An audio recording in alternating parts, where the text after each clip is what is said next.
मेरा नाम सोनू महंग सिंह है। मेरा नीट 2022 में ऑल इंडिया रैंक 1624 है एंड ओबीसी कैटेगरी रैंक 444 है और मार्क्स 670 670। नीट 2022 रिजल्ट की आपको बहुत बहुत बधाई। इस उपलब्धि के बारे में आपकी फीलिंग्स कैसा है? धन्यवाद। और हमारे नीट उपलब्धि के लिए फीलिंग तो अच्छा ही है क्योंकि बहुत मेहनत किए थे इसके लिए और फाइनली उसका रिज़ल्ट आया अच्छा से। अपने और अपने परिवार के बारे में कुछ बताएं। हम यहीं से प्रारंभिक शिक्षा क्लास 12 तक यहीं से किए हैं। 10 तक हम डीएवी में थे और +2 हम रेड रोज से किए हैं।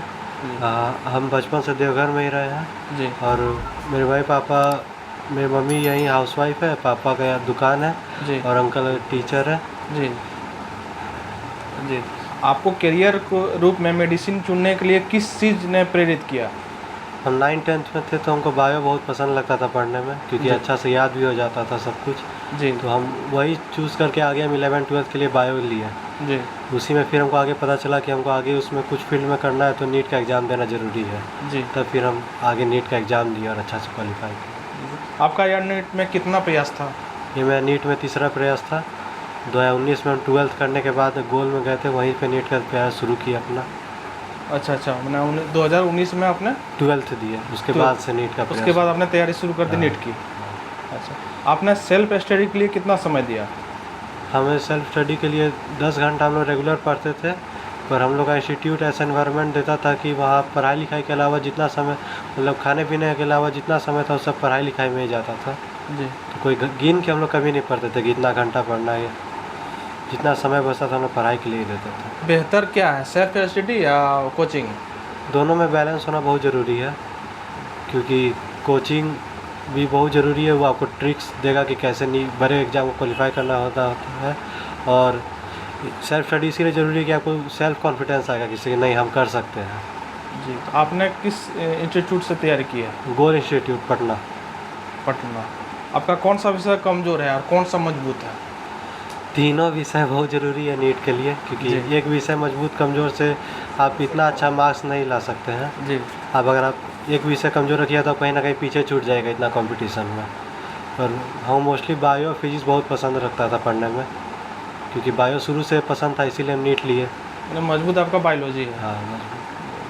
परीक्षा के दिन आपकी रणनीति कैसी थी? आपने कौन सा सेक्शन पहले किया था?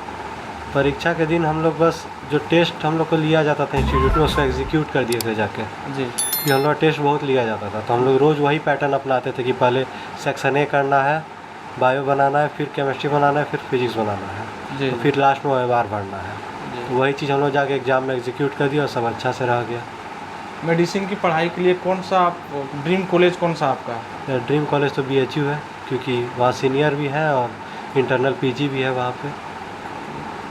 चिकित्सा के क्षेत्र में आपका क्या विशेषता क्या है? विशेषज्ञ किस में आप बनना चाहेंगे? अभी तो जितना आगे पढ़ेंगे उस पर और क्लियर होते जाएगा कि मेरा पसंदीदा फील्ड कौन सा है, पर हमको ज़्यादातर पसंद सर्जरी पड़ता है। सर्जन बनिएगा। हाँ। आप अपना सफल नीट यात्रा किसे देना चाहेंगे? हमारा सफलता का श्रेय हमारे स्वर्गीय दादाजी राजदेव सिंह को देना चाहेंगे, मेरे मम्मी पापा, अंकल, मेरे दोस्तों और जिस इंस्टीट्यूट से पढ़े वहाँ देना चाहेंगे। जी। आपका अपना पैतृक गांव कहाँ हुआ? मेरा बरतियर आरा, वहीं पे मेरा पैतृक गांव है मेरा। आरा जिला बिहार। किस गांव से है? बरतियर, संदेश थाना। संदेश थाना। और देवघर में कब से रह रहा है? हम तो बचपन से यहीं से रह रहे 2001 से। 2001। पापा यहाँ पहले से रह रहे थे। अच्छा। नीट की तैयारी जो उम्मीदवार कर रहे हैं उसको आप क्या संदेश देना चाहेंगे?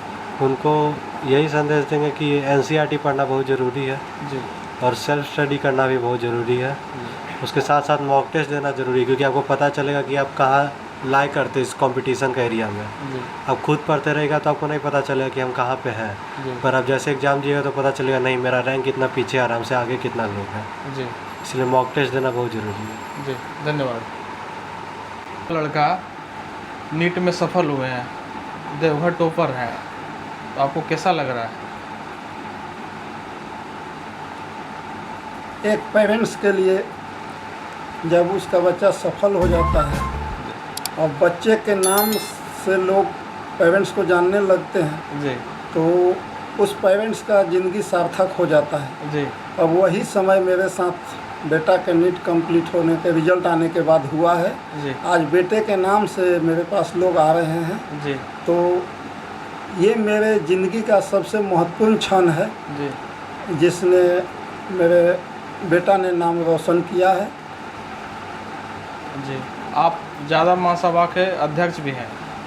अब दूसरे बच्चे को आप प्रोत्साहन देते थे, प्राइज देते थे, अब अपने घर में हो गए हैं आप, इस मामले में आपका क्या ख्याल है? ज़्यादा महासभा के अध्यक्ष होने के नाते मैं एक सोशल वर्कर भी शुरू से रहा हूँ। जी तो किसी भी व्यक्ति के बच्चे के बारे में हमेशा मेरी अच्छी सोच रही है, जी चाहे वो किसी कौम से बिलोंग करते हों। मैं भले अध्यक्ष यादव महासभा का हूँ, जी लेकिन किसी भी कौम के बच्चे अगर अच्छे करते हैं तो मैं उनको प्रोत्साहित करने का प्रयास करता जी आ रहा हूँ और आगे भी करते रहूँगा।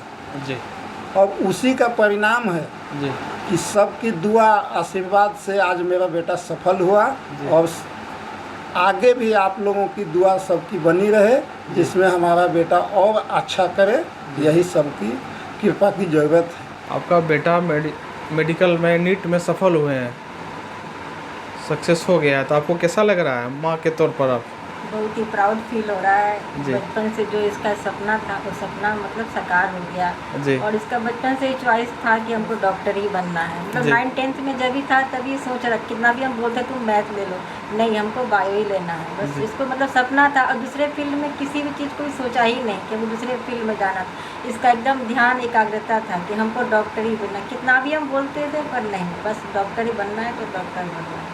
बस यही था, एकाग्र रखा और उस चीज़ को फोकस किया जी और सपने को साकार किया। तो जी। इसका मतलब जो फोकस था वो चीज़ को पा लिया। जी। तो आपका बच्चा पढ़ने में कैसा था? पढ़ने में शुरू से ही जीनियस था, कभी हमको बोलना नहीं पड़ता था कि पढ़ाई करो। और जो भी पढ़ता था, बस ज़्यादा देर बचपन में पढ़ता नहीं था, लेकिन जितना देर भी पढ़ता था वो मन से पढ़ता था। अगर 1 घंटा ही पढ़ रहा तो 1 घंटा मन से पढ़ता था।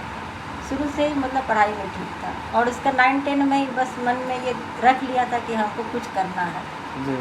एक बच्चा होता है ना कि 9-10 में समझ लिया था कि हाँ हमको बनना है तो बनना है। अब मतलब पढ़ने में हाँ। तेज था और खेलने में आपका कैसा बच्चा रहा? आपका शैतान भी था? खेलने में भी बहुत अच्छा था। क्रिकेट का तो बहुत शौकीन था। जी क्रिकेट तो इसका एकदम जान था। क्रिकेट की बहुत शौकीन था ये, बचपन से क्रिकेट का बहुत शौकीन था। मेरा नाम अशोक कुमार, मैं सोनू मैंग सिंह का अंकल हूं, जो अभी मैं बांका डिस्ट्रिक्ट में सहायक शिक्षक के रूप में कार्यरत हूं। जी। तीजा सोनू मयंक नीट में सफल हुए हैं, तो आपको कैसा लग रहा है? बहुत अच्छा लगा। कैसा फील कर रहे हैं? बहुत अच्छे फील कर रहे हैं, क्योंकि ये मेरे परिवार के तो नाम रोशन किए हैं, जी मेरे समाज और अगल बगल मोहल्ले के ये नाम ऊँच किए हैं और इस जिले का नाम ऊँच किए हैं, क्योंकि इसने करके दिखा दिया जी। कि मेहनत के सिवाय कोई दूसरा उपाय नहीं है। मेहनत करके आदमी शिखर पा सकता है जी और हर समय पॉजिटिव सोच के साथ रहना चाहिए, जी क्योंकि पॉजिटिव सोच यदि जिस व्यक्ति का सोच होगा जी वो सफलता पाने में एक कदम ही ओनली पीछे रहेगा, उसके जी। बाद अगला कदम जो होगा उसका जी। वो सफलता के लिए। आप टीचर भी हैं, जी तो आप समाज को क्या संदेश देना चाहेंगे? समाज के संदेश ये मैं देना चाहूँगा कि मेरे भतीजा सोनू मैंग जैसा और सभी के बच्चे जी और उस लगन के साथ और उस तरह के पढ़ाई करें और पूरे समाज के बच्चे ही एक अच्छे डॉक्टर बने और समाज का कल्याण करें।